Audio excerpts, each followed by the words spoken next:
Here is some really interesting real world evidence that we had compiled recently for our health system clients, and we plan to use it internally for our clinical teams on patients that started in their first month on the program, on the remote patient monitoring program,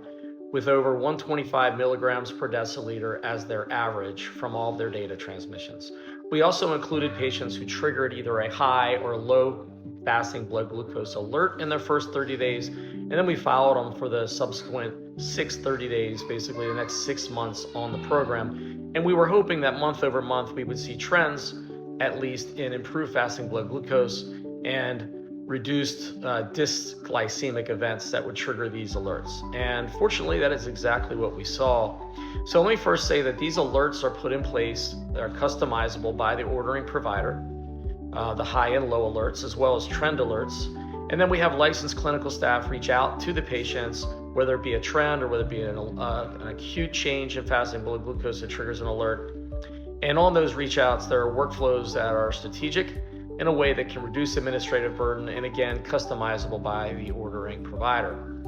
When the clinical staff reaches out to the patient, they help share with them evidence-based lifestyle recommendations, as well as care plan goals and methods to improve medication compliance by building their health literacy around their program.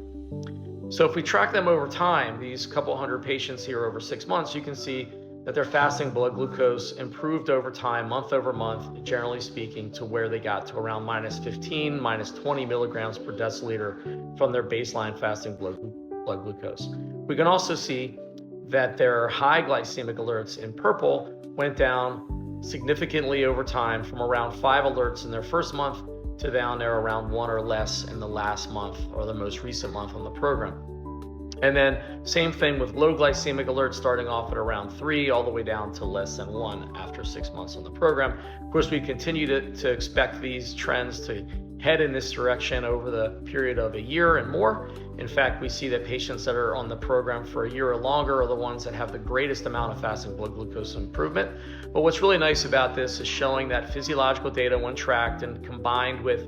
the human element, the clinical sort of care liaison that reaches out to the patient, bonds with them, gets to know them, that this could be the future of patient-centered care with a significant clinical ROI, making healthcare more proactive and more accessible.